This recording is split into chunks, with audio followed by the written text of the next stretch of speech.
Çox ağır bir mövzu üzərindən başlayacağım. Çünki müştəri bu sistem bloka 11.000 AZN nəqd pul ödəyib. İndi başlayacaqsınız ki, 11.000 manat nədir qardaş? O qiymətə maşın almaq olar, evin ipotekasının ilkin ödənişini eləmək olar və s. Amma ki, izahı var. Bu sistem blokda 11.000 manatın hardasa 8.000 manatını tək prosesorla videokarta tutur.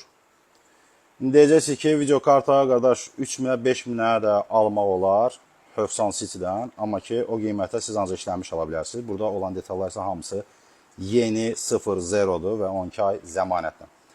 Başlayaq bundan ki, burada prosesor AMD Ryzen 9-dur. 9950 X3D V2 bir prosesordur və təbii ki, onu V2 MSI-dan Liquid Maye soyucusu soyudur.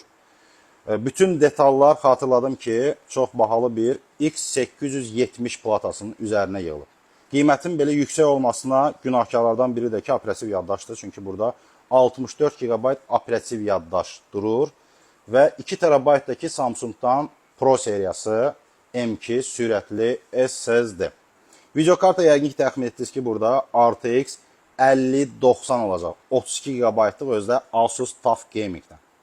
Və müştərinin gələcək bir planı var ki, ikinci, üçüncü videokartanı da bura quraşdıracaq. Bu səbəbdən qida blokuna ekonomiya ilə bilmədik.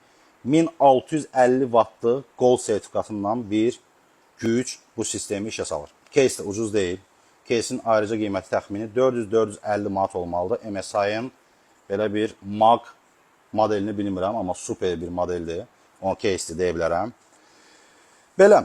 Ümumi olaraq 11.000-ə başa gəldi bu sistem blok. Müştəri hansı işlər üçün istifadə edəcək dəqiq bilmirəm, amma ki, onu bilirəm ki, istənilən ən ağır işlərin öhdəsindən gələ biləcək bir sistem blokdur. Adət ənənəmiz üzrə hər kəsə buradan belə bir sistem blokuna sahib olmağı arzu edirik. Müştərimiz üçün də xeyirli uğurlu olsun və iComp seçdiyi üçün də ayrıca təşəkkür edirik.